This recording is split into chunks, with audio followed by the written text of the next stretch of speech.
त्वरिता आदि विविध मंत्र एवं कुब्जिका विद्या का कथन। अग्निदेव कहते हैं, मुने पहले होम लिखें, फिर खे च छे ये 3 पद जोड़कर मंत्र की शोभा बढ़ावें। तत्पश्चात शम स्त्रीम हुम शे लिखकर अंत में फट जोड़ दें। कुल मिलाकर हुम खें च छे शह स्त्रीम हुम शेम हिंग फट, ये 10 त्वरिता विद्या हुई। ये विद्या समस्त कार्यों को सिद्ध करने वाली तथा विष सर्पादि का मर्दन करने वाली है। खे च छे ये त्र्यक्षर विद्या काल अथवा काले सांप के डसे हुए को भी जीवन देने वाली है। ओम हुम खे क्षः इस चतुक्षरी विद्या का प्रयोग विष एवं सर्पदंश की पीड़ा को नष्ट करने वाला है। पाठांतर विष शत्रु प्रमर्दन के अनुसार उक्त विद्या का प्रयोग विष एवं शत्रु की बाधा को दूर करने वाला है। स्त्री हूं फट इस विद्या का प्रयोग पाप तथा रोग आदि पर विजय दिलाता है। खेच इस द्वैक्षर मंत्र का प्रयोग शत्रु एवं दुष्ट आदि की बाधाओं को दूर करता है। हुम स्त्रीमोम इस मंत्र का प्रयोग स्त्री आदि को वश में करने वाला है।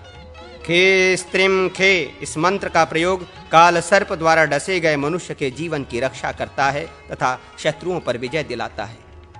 शह स्त्रीम शह इसका प्रयोग वशीकरण तथा विजय का साधक है। कुब्जिका विद्या।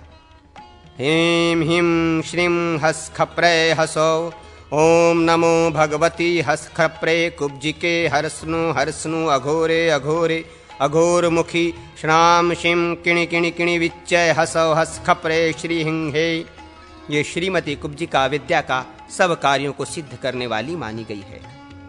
अब उन मंत्रों का वर्णन किया जाएगा जिनका उपदेश भगवान शंकर ने स्कंद को किया था। सकलादि मंत्रों के उद्धार का क्रम।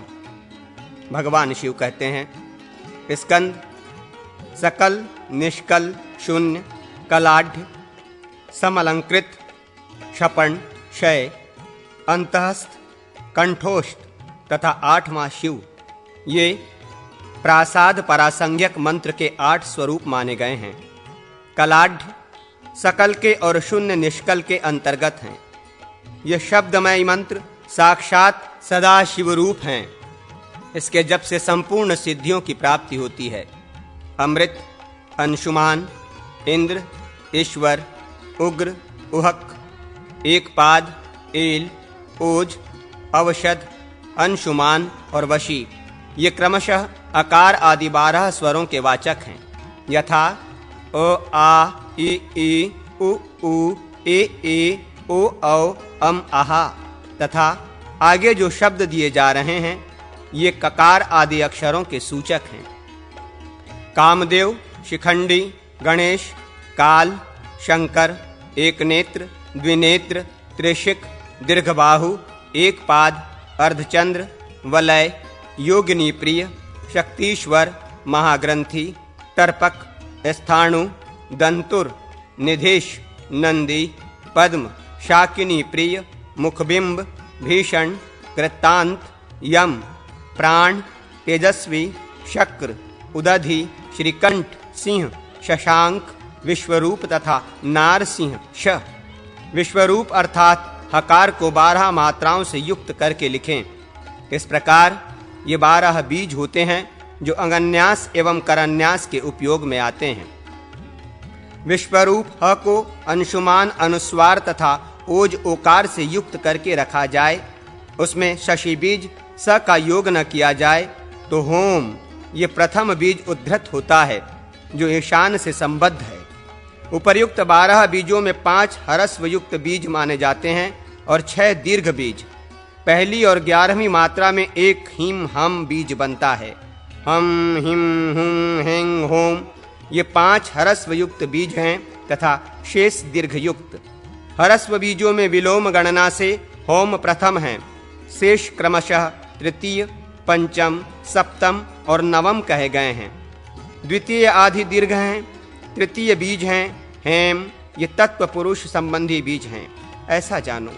5वां बीज हुम हैंग जो दक्षिणा दिशावर्ती मुख अघोर का बीज है। 7वां बीज है हिम, इसे वामदेव का बीज जानना चाहिए। इसके बाद रस अमृत संज्ञक मात्रा अकार से युक्त सानुस्वार हकार अर्थात हम बीज है, वो उपर्युक्त गणनाक्रम से 9वां है और सधोजात से संबद्ध है।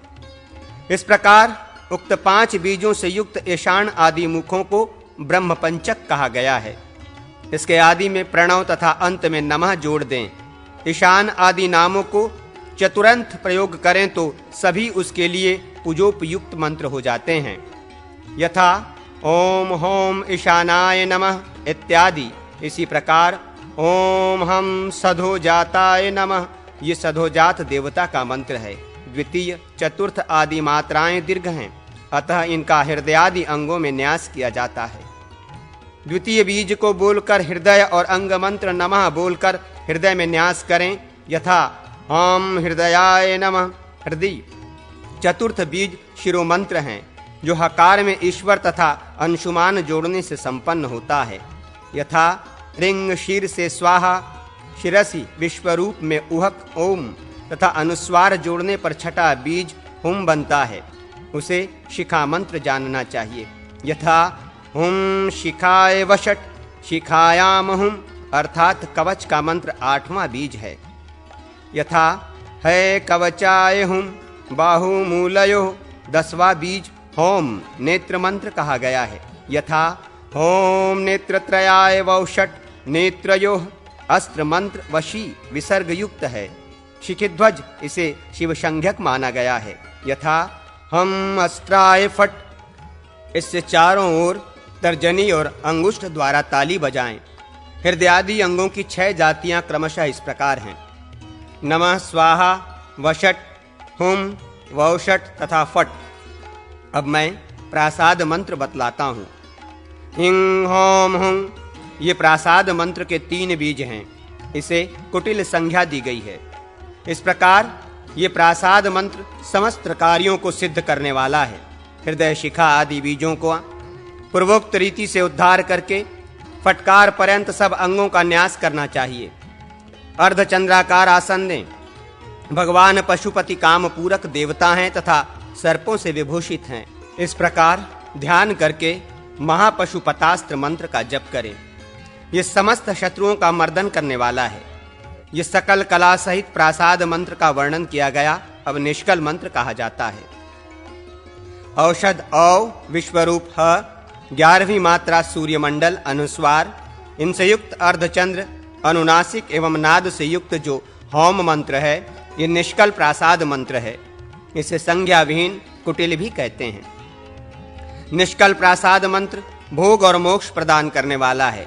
सदाशिव शुभ स्वरूप प्रासाद मंत्र ईशानादि 5 ब्रह्म मूर्तियों से युक्त होता है, अतः वो पंचांग या सांग कहा गया है। अंशुमान अनुस्वार विश्वरूप ह तथा अमृत अ, इन तीनों के योग से व्यक्त हुआ हम बीज शून्य नाम से अभिहित होता है।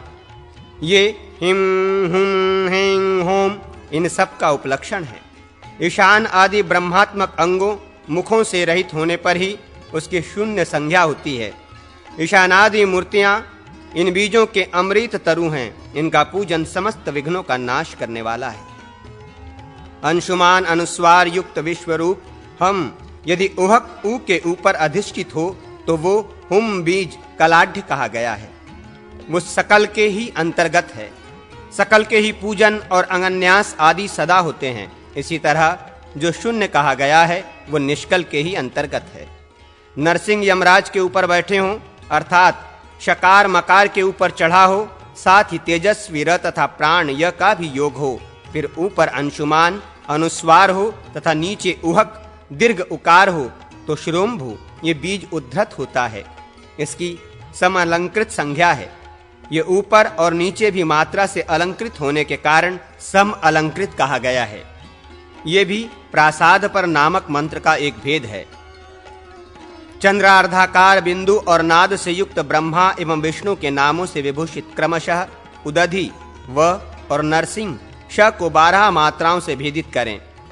ऐसा करने पर पूर्वत हरस्व स्वरों से युक्त बीज ईशानादि ब्रह्मात्मक अंग होंगे तथा दीर्घ स्वरों से युक्त बीज सहित मंत्र हृदयादि अंगों में विन्यस्त किए जाएंगे। अब 10 बीज रूप प्रणव बताए जाते हैं।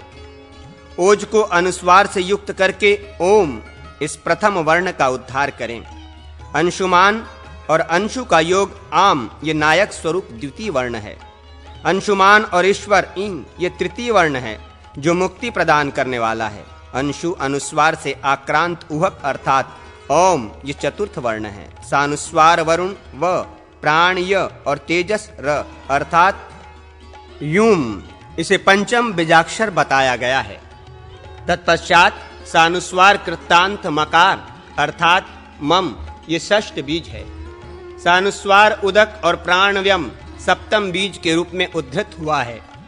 इंद्रयुक्त पद्म पम आठवां तथा एक पाद युक्त नंदिश में नवा बीज है।